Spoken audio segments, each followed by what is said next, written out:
Καλημέρα σε όλους. Ονομάζομαι Ευάγγελος Ρέντας και σήμερα θα μιλήσουμε για το πιο υπέροχο βιβλίο που υπάρχει στον κόσμο για την Κοιλάδα των Ρόδων. Θα κάνω μια μικρή περίληψη, παύλα εισαγωγή, για κάποιον που δεν έχει δει κανένα βίντεο, για κάποιον που δεν ξέρει τίποτα για την Κοιλάδα των Ρόδων, για κάποιον που το ακούει για πρώτη φορά σήμερα από μένα. Πολύ συνοπτικά και πολύ περιληπτικά. Θα προσπαθήσω να είμαι ακριβής, και αυτό θα είναι το πρώτο από μια σειρά πολλών βίντεο που σκοπεύω να κάνω στο μέλλον, σχετικά με την Κοιλάδα, με την πνευματικότητα,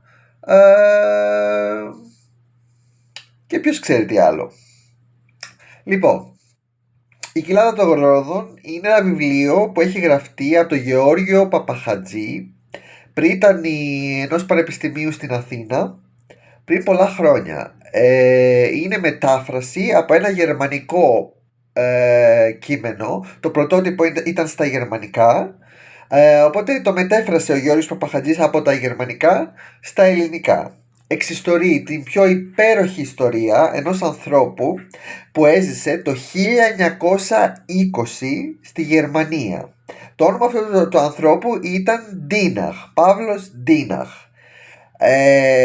Αυτός ο άνθρωπος, λοιπόν, αυτός ο άνθρωπος ήταν καθηγητής σε σχολείο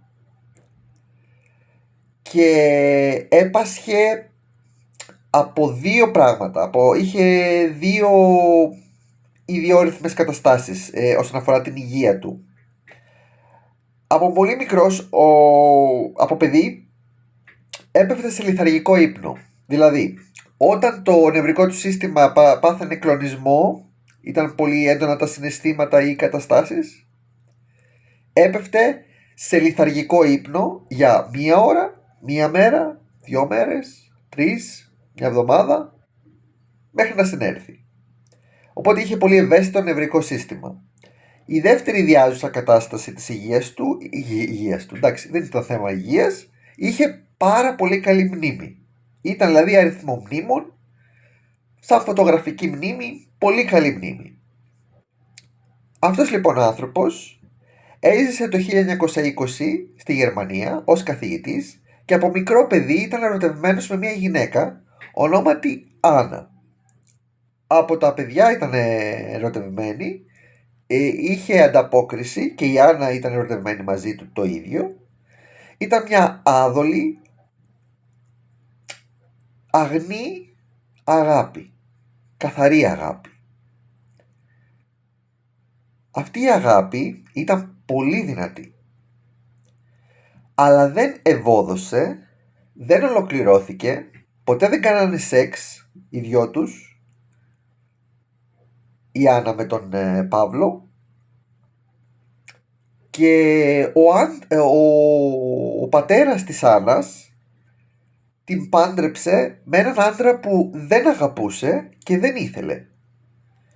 Εκείνα τα χρόνια, υπενθυμίζω, ο πατέρας είχε τον πρώτο λόγο για τις κόρες και χρησιμοποιούσαν τις γυναίκες σαν να είναι ιδιοκτησία οι πατεράδες και κάνανε δοσοληψίες, ποιος θα παντρευτεί, τι θα παντρευτεί, με πρίκες και με αυτά, και δεν τους έδειξε καθόλου η γνώμη της γυναίκας. Οπότε ένας τέτοιος πατέρας, ενώ η κοπέλα ήταν ερωτευμένη με τον Παύλο Ντίναχ, την πάντρεψε με κάποιον άλλο.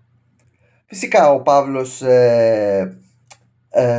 στεναχωρέθηκε, έπεσε σε κατάθλιψη και βρισκόταν σε ερωτική απογοήτευση τα 4 χρόνια που η Άννα ήταν παντρεμένη με αυτόν τον άλλον άντρα, καθ' όλη τη διάρκεια. Γέννησε ένα παιδάκι η Άννα, αλλά δυστυχώς μετά από τα 4 χρόνια αυτά η Άννα πέθανε και συνέχισε μετά το θάνατο της Άννας να τη θυμάται για περίπου 10-12 χρόνια. Και μετά το θάνατό της βρισκόταν σε ερωτική απογοήτευση για όλα αυτά τα 10 χρόνια συνεχόμενα. Δεν την ξέχασε ποτέ, αδυνατούσε να προχωρήσει στη ζωή του με οποιοδήποτε τρόπο. Ήταν τρομερά κολλημένος επάνω στην εικόνα της, στην ιδέα της, τα συναισθήματα που αυτή του προκαλούσε, σαν να μην υπήρχε άλλος άνθρωπος στον πλανήτη για αυτόν μετά από αυτήν. Σαν να ήταν ένα παντοδύναμο δέσιμο δύο ψυχών. Φανταστείτε, κάπως έτσι.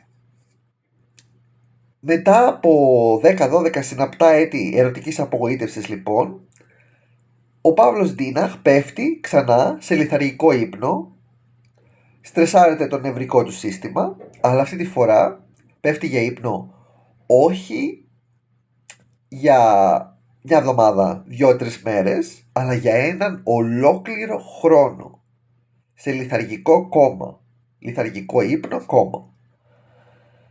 Η μητέρα του τον βάζει σε ένα νοσοκομείο εσόκλειστο, να τον κρατάνε ίσα ίσα στη ζωή με τα μέσα που είχαν,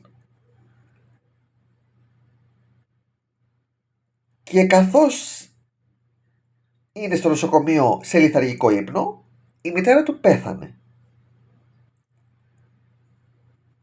Μετά από ένα χρόνο που κοιμότανε, ξαφνικά ξύπνησε. Όταν ξύπνησε, ξαφνικά και με ένα μυστήριο τρόπο, η ερωτική του απογοήτευση είχε εξαφανιστεί. Δεν την είχε πλέον. Και αυτό γιατί μέσα σε αυτόν τον χρόνο μεσολάβησε κάτι απίστευτο, αδιανόητο. Ο Ντίναχ, όταν έπεσε σε λιθαργικό ύπνο για ένα έτος, δεν ήταν απλά για το νευρικό του σύστημα, αλλά ήταν μια κρίση συνείδησης, μια ψυχική κρίση η κατάστασή του. Και η ψυχή του έπαθε τόσο δυνατό κλονισμό αυτό το ένα έτος, που αποφάσισε να διολισθήσει στο χωροχρόνο και να πάει στο μέλλον. Επαναλαμβάνω, η ψυχή του αποφάσισε να διολισθήσει στο χωροχρόνο και να μετακινηθεί στο μέλλον, από το παρελθόν το 1920 στο μέλλον, στο 3906 μετά Χριστόν. Και αυτό έγινε ως εξής. Ένας άνθρωπος 29 χρονών, καθώς οδηγούσε με ένα υπτάμενο όχημα στο μέλλον, στο 3906 έχουν υπτάμενα οχήματα, τράκαρε κάπου. Τράκαρε και χτύπησε βαριά στο κεφάλι. Το κεφάλι το άνοιξε στα δύο. Ένα ασθενοφόρο τον παρέλαβε και με γρήγορη εγκεφαλική κατάψυξη κατάφερε να του σώσει τη ζωή.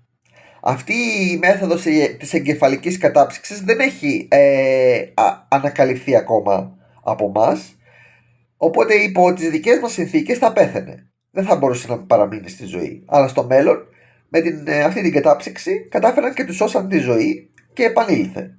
Το ξαναφέρανε με κάρπα στη ζωή και όλα καλά. Μετά όμως το τρακάρισμα, αυτός ο άνθρωπος που λεγόταν Ανδρέας Νόρθαμ, επαναλαμβάνω, Ανδρέας Νόρθαμ, τρακάρει λοιπόν ο Ανδρέας και πάει να πεθάνει, τον επαναφέρουν στη ζωή. Με το που τον επαναφέρουν στη ζωή, δεν είναι ο Ανδρέας. Η ψυχή του Παύλου Ντίναχ από το παρελθόν διολισθαίνει στο μέλλον και μπαίνει μέσα του. Μπαίνει στο σώμα ενός άλλου ανθρώπου, εφόσον εκείνος τράκαρε. Αυτό δεν έχει συμβεί ποτέ στα χρονικά. Τίποτα παρόμοιο δεν έχει ξανασυμβεί. Και μάλλον σας προκαλώ να ψάξετε μήπως έχει ξανασυμβεί και δεν το ξέρουμε, αλλά δεν έχει ξανακαταγραφεί κάτι τέτοιο. Εικάζω πως η ψυχή του Ανδρέα Νόρθραμ από το μέλλον έκανε ανταλλαγή με την ψυχή του Παύλου Ντίναχ από το παρελθόν. Και για ένα χρόνο ο Παύλος Ντίναχ του παρελθόντος ζούσε στο σώμα του Ανδρέα Νόρθαμ στο μέλλον, και ο Ανδρέας Νόρθαμ, η ψυχή του, διολίστησε στο παρελθόν και ζούσε σε λιθαργικό ύπνο μέσα στο σώμα του Παύλου Ντίναχ. Ο Παύλος Ντίναχ, το δικό του σώμα στο 1920 ήταν περίπου 40, κάπου εκεί, όταν έγινε η αλλαγή. Ξυπνάει λοιπόν ο Παύλος Ντίναχ στο σώμα του Ανδρέα Νόρθα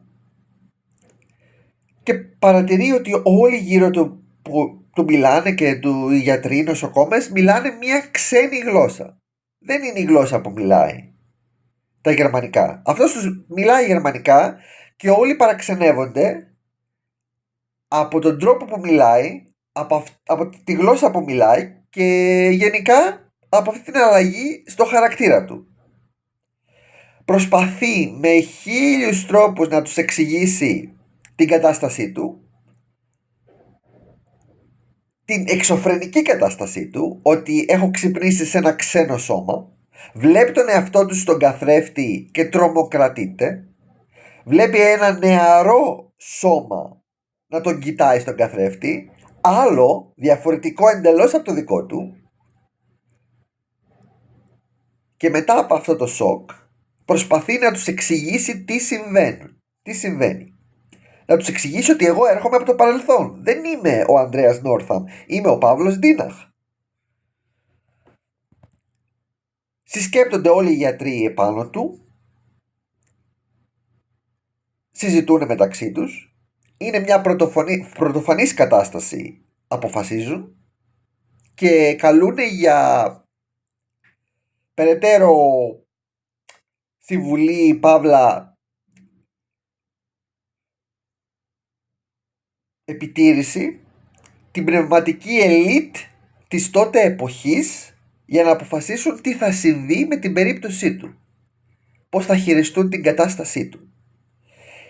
Αποφασίζουν οι πνευματικοί ανώτεροι τους, που είναι και οι ανώτεροι και των γιατρών ακόμα, ότι είναι αλήθεια αυτό που τους λέει. Πιστεύουν δηλαδή την ιστορία του Παύλου, ότι ταξίδευσε από το παρελθόν στο σώμα ενός άλλου, και προσπαθούν να βγάλουν ένα νέο νόημα από αυτή την κατάσταση, και του λένε, ξέρεις, κοίτα τώρα, λέει, ξέρεις, εντάξει, είσαι ένας άνθρωπος από το παρελθόν που έχει ξυπνήσει σε αυτό το σώμα στο μέλλον. Τώρα φρόντισε, θα σου στείλουμε ένα δάσκαλο να μάθεις τη γλώσσα μας. Εντάξει. Ένας δάσκαλος που ήξερε και γερμανικά και ήξερε και τη γλώσσα που μιλάνε στο μέλλον, για να του κάνει λίγο τη μετάφραση, την εκπαίδευση στη νέα γλώσσα. Και έχει μία παρενέργεια στο νέο σώμα, μια ψυχική παρενέργεια, αδυνατή να πέσει για ύπνο. Δεν μπορεί να ξαπλώσει, να κοιμηθεί. Δεν κοιμάται με τίποτα, είναι συνεχώς σε εγρήγορση. Δεν κουράζεται ψυχικά ή σωματικά, δεν χρειάζεται ύπνο.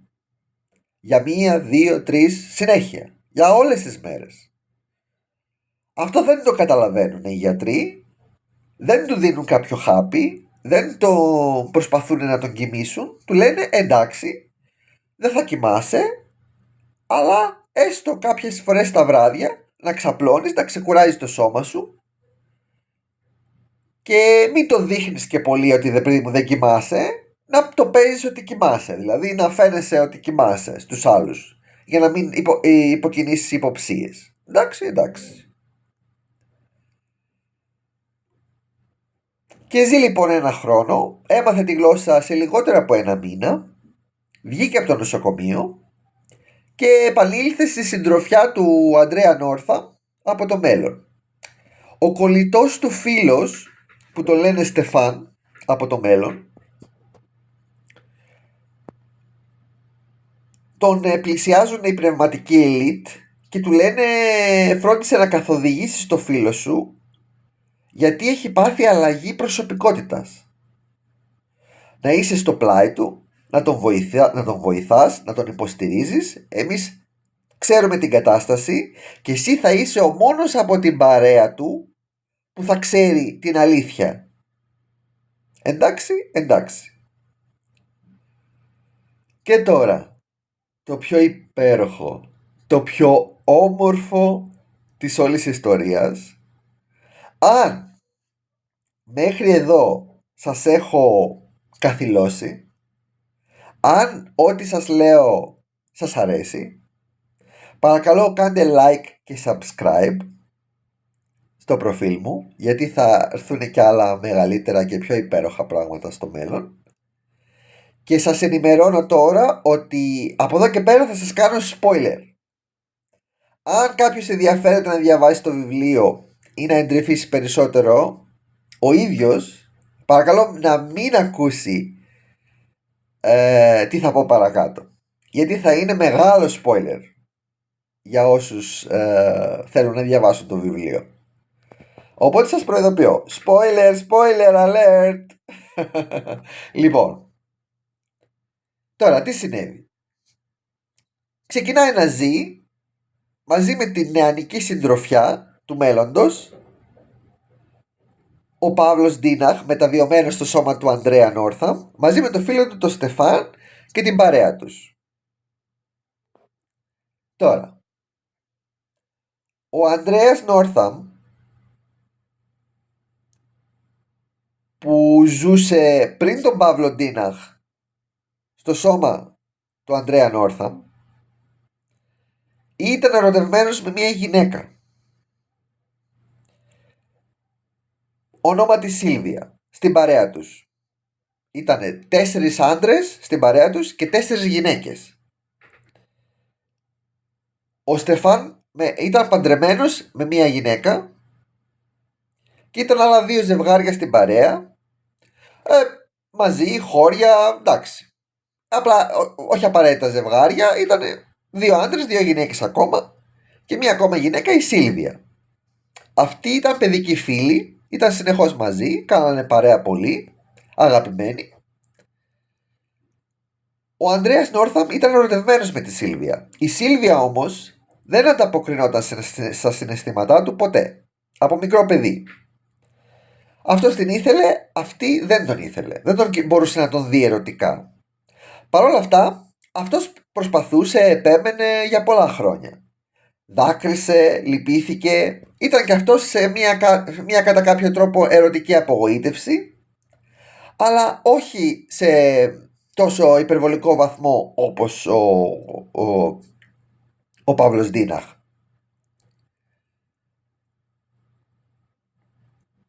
Αυτά συνέβαιναν μέχρι πριν γίνει το ατύχημα. Μετά που συνέβη το ατύχημα και μετά που μπήκε η ψυχή του Παύλου Ντίναχ στο σώμα του Ανδρέα Νόρθαμ, η Σίλβια άρχισε να αλλάζει απέναντι στον Ανδρέα Νόρθαμ. Στον Ανδρέα Νόρθαμ που αυτή νόμιζε μετά το ατύχημα ότι είναι ο Ανδρέας Νόρθαμ, αλλά δεν ήτανε, ήταν μια άλλη ψυχή, ένας άλλος άνθρωπος, έτσι. Οπότε η Σίλβια σιγά σιγά το νέο Ανδρέα Νόρθαμ μετά το ατύχημα αρχίζει να τον ερωτεύεται και να ανταποκρίνεται στα συναισθήματά του. Αυτό είναι κάτι πολύ σημαντικό, παιδιά, και αυτό είναι και το spoiler της ιστορίας. Και τι συνέβη και γιατί συνέβη αυτή η ψυχική διολίσθηση, αγαπητοί φίλοι.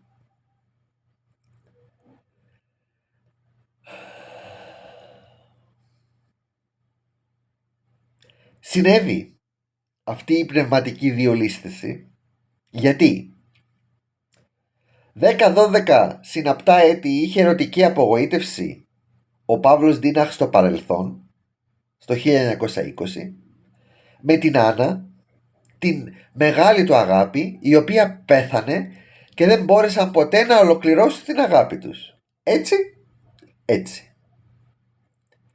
Όταν πέθανε η Άννα, η ψυχή της, αν πιστεύετε στη μετεσάρκωση, μετεσαρκώθηκε σε μια άλλη γυναίκα, αλλά σε έναν άλλο χώρο χρόνο. Αυτή η ψυχή λοιπόν που πέθανε στο 1920, πιο πριν από το 1920 που είχε πεθάνει, πριν 10 χρόνια από το 1920, το 1910 δηλαδή, μεταβιώθηκε, μετεσαρκώθηκε στο σώμα της Σίλβιας. Καταλαβαίνετε? Καταλαβαίνετε τι έγινε? Αυτό είναι το spoiler.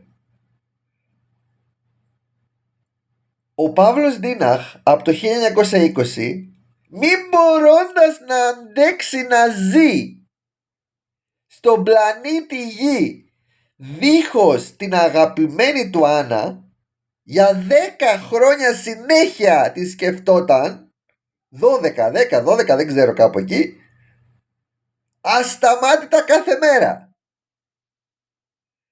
Λοιπόν, πάρε τον νευρικό κλονισμό, κύριε Ντίναχ, και πάνε να τη βρεις, γιατί με έπρεξες, σου λέει ο Θεός, το σύμπαν.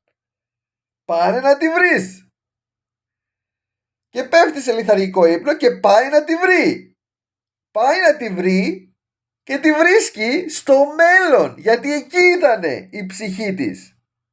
Δεν βρισκότανε στον παράδεισο, δεν βρισκότανε κάπου αλλού και δεν ήταν η ίδια. Ήτανε σε άλλο σώμα, με άλλο όνομα, σε άλλο χωροχρόνο. Αλλά τη βρήκε και την ερωτεύεται και αυτός στο μέλλον. Καταλαβαίνετε? Οπότε ζει ένα χρόνο εκεί, ερωτευμένος με τη Σίλβια, η οποία είναι η μετεσαρκωμένη ψυχή της Άννας του, της χαμένης Άννας του, και ζουνε ένα χρόνο εκεί αγαπημένοι. Και ζουνε απίστευτα πράγματα, τα οποία περιγράφονται σε λεπτομέρεια στο βιβλίο «Η Κοιλάδα των Ρόδων» του Γεώργιου Παπαχατζή, εκδόσεις Ιδεοθέατρων. Και μετά από ένα χρόνο που ζουνε καταπληκτικές εμπειρίες, ο Παύλος Ντίναχ νηστάζει και κοιμάται για πρώτη φορά μετά από ένα χρόνο. Όταν κλείνουνε τα μάτια του, η ψυχή από το μέλλον, η ψυχή του Παύλου, διολυσθένει στο παρελθόν, στο κανονικό του σώμα, και η ψυχή του Ανδρέα Νόρθαμ, φαντάζομαι, η κανονική, επιστρέφει πίσω στο σώμα. Ή μπορεί και να πέθανε. Ποιος ξέρει. Αυτό που ξέρουμε είναι ότι ο Παύλος Ντίναχ γύρισε, ξύπνησε στο 1921, δίχως κατάθλιψη, και συνέχισε τη ζωή του. Όμως, τι σας είπα στην αρχή, είχε εξαιρετική μνήμη. Μπορούσε να θυμάται τα πάντα φωτογραφικά. Εξαιρετική μνήμη. Και τι έκανε? Όσο ήταν στο μέλλον ένα χρόνο, τα βράδια δεν κοιμότανε. Οπότε τα βράδια έγραφε ημερολόγιο. Λεπτομερή ημερολόγιο. Χύνοντας επάνω στο ημερολόγιο του όλα του τα συναισθήματα. Ακατάσχετα. Οπότε δεν είναι, η Κοιλάδα των Ρόδων δεν είναι και ένα βιβλίο που θα έλεγε κανείς ευκολοδιάβαστο. Είναι ακατάσχετη, χυμαρώδη, συναισθηματική συζήτηση με τον εαυτό σου, όπως κάνεις όταν γράφεις ένα ημερολόγιο. Αλλά επιστρέφοντας το σώμα στο παρελθόν, αφήνει το ημερολόγιο του στο μέλλον και δεν μπορεί να έχει πρόσβαση πλέον σε αυτό, γιατί η συνειδητότητα επέστρεψε πίσω, αλλά το ημερολόγιο έμεινε εκεί. Και τι κάνει ο αθεόφοβος? Τι αποφασίζει να κάνει? Το ξαναγράφει αυτούσιο όπως το διάβαζε και το έγραφε στο μέλλον, το ξαναγράφει στο παρελθόν, στο 1921 ή λίγα χρόνια αργότερα. Παράλληλα, οι γιατροί τον στέλνουν για λόγους υγείας στην Αθήνα, στην Ελλάδα. Εκεί διδάσκει γερμανικά σε νέους φοιτητές για να βγάλει τα προστοζήν, και για λόγους υγείας το κλίμα της Αθήνας τον ευνοεί και κάθεται εκεί 2-3 χρόνια. Συναντάει τον καλύτερο του μαθητή εκεί, του μαθαίνει γερμανικά. Αυτός ο μαθητής έμελε να είναι ο Γεώργιος Παπαχατζής, αυτός στον οποίο εκμυστηρεύτηκε το ημερολόγιό του πριν φύγει και πριν πεθάνει, πριν φύγει από την Ελλάδα και πριν πεθάνει. Του το δίνει και του λέει: να, πάρε το ημερολόγιό μου, κάτι να μεταφράζεις για να θυμάσαι τα γερμανικά σου, να τα κάνεις εξάσκηση. Εντάξει, να έχεις ένα έργο από μένα να θυμάσαι και να σε περνάει η ώρα και με τη μετάφραση να γίνεσαι καλύτερος στα γερμανικά. Φεύγει μετά, τον αποχαιρετά, καλά. Ο Γεώργιος Παπαχατζής παίρνει το ημερολόγιο και το αφήνει ξεχασμένο σε ένα σιρτάρι για περίπου 20 χρόνια. Μεγαλώνει, γίνεται πρίτανης του πανεπιστημίου, γίνεται μεγάλος και τρανός και ξαφνικά τον πιάνει νοσταλγία και θυμάται τον παλιό του δάσκαλο, τον Παύλο Ντίναχ. Και του λέει: κάτσε ρε εσύ, αυτός μου είχε δώσει ένα ημερολόγιο για να μεταφράζω. Για να δω τι γράφει. Το παίρνει και ξεκινάει να το διαβάζει. Φρίτη, τρελαίνεται, φρικάρει, τι είναι αυτά τα πράγματα. Και το μεταφράζει στα ελληνικά. Αλλά εκείνη η περίοδος που γίνεται αυτή η μετάφραση, του πήρε περίπου 10 χρόνια να την κάνει, ήταν ο πόλεμος με τη Γερμανία στην Αθήνα. Και γερμανικές δυνάμεις εισβάλλουν στο σπίτι του Παπαχατζή και βρίσκουν γερμανικά έγγραφα. Και λένε: αυτός είναι κατάσκοπος, γερμανικά έγγραφα, κάπου κάτι τι παίζει, ύποπτο πράγμα. Θα παίρνουν το πρωτότυπο κείμενο του Ντίναχ και το καίνε. Και δεν υπάρχει πλέον. Δεν υπάρχει η κοιλάδα των Ρόδων στα γερμανικά, αγαπητοί φίλοι. Υπάρχει μόνο στα ελληνικά και σε καμία άλλη γλώσσα. Και παρακαλώ, θα το γράψω και στα σχόλια, να μην συγχέετε την κοιλάδα των Ρόδων με το νέο βιβλίο που έγινε, η περίληψη της κοιλάδας των Ρόδων, που λέγεται Χρονικά από το μέλλον. Μην το συγχέετε, παιδιά. Μην το διαβάζετε το Χρονικά από το μέλλον. Δεν είναι το ίδιο βιβλίο. Είναι μια απλοποιημένη περίληψη για όσους δεν θέλουν να πάνε στη βάση της αλήθειας και να το ψάξουν εξονυχιστικά και ενδελεχές. Σας παρακαλώ. Ή θέλετε την αλήθεια ή θέλετε περίληψη. Εντάξει. Οπότε διαβάστε την κοιλάδα των Ρόδων του Παπαχατζή, εκδόσεις Ιδεοθέατρο. Όχι τα Χρονικά από το μέλλον του Αχιλλέα Συριού. Και επίσης όχι την άλλη πιο μικρή περίληψη, η κοιλάδα των Ρόδων 4.000 μετά Χριστόν. Και εκείνο είναι εντελώς άθλιο. Είναι άθλιο βιβλίο. Η κοιλάδα των Ρόδων είναι το σωστό βιβλίο και κυκλοφορεί και υπάρχει μόνο στα ελληνικά. Αγαπητοί φίλοι, πάρτε το, διαβάστε το. Εγώ θα φροντίσω, αν τα καταφέρω, αυτό το βίντεο που ακούτε τώρα να το έχω και υποτιτλισμένο στα γερμανικά, για οποιοδήποτε ενδιαφέρεται περισσότερο. Στα αγγλικά. Τι είπα, γερμανικά? Όχι, δεν ξέρω γερμανικά. Θα το μεταφράσω, θα προσπαθήσω να κάνω υποτίτλους αυτό το κείμενο, αυτό το βίντεο που ακούτε, και στα αγγλικά. Αλλά οι Έλληνες έχουν το προνόμιο. Για ακόμα μία φορά, ένας ήταν χρονοταξιδιώτης στην ιστορία της ανθρωπότητας και μόνο στα ελληνικά κυκλοφορεί η ιστορία του. Αυτή είναι η μαγεία της Κοιλάδας των Ρόδων. Ευχαριστώ πάρα πολύ που με ακούσατε. Αυτή είναι η ιστορία, η απίστευτη ιστορία της Κοιλάδας των Ρόδων, του Ντίναχ. Και είναι το πρώτο βίντεο μου. Like και subscribe. Και περιμένω τα σχόλιά σας. Και πρόκειται να γίνει χαμούλης. Χαμούλης για όσους δεν το ξέρουν. Αχ, μακάρι να είχα τις εκδόσεις. Θα το έκανα τέτοια διαφήμιση. Μακάρι οι εκδόσεις ιδεοθέατρων να ήταν δικές μου. Θα το ήθελα πάρα πολύ. Φιλάκια σε όλους και μέχρι το επόμενο βίντεο. Να είστε καλά. Ευχαριστώ.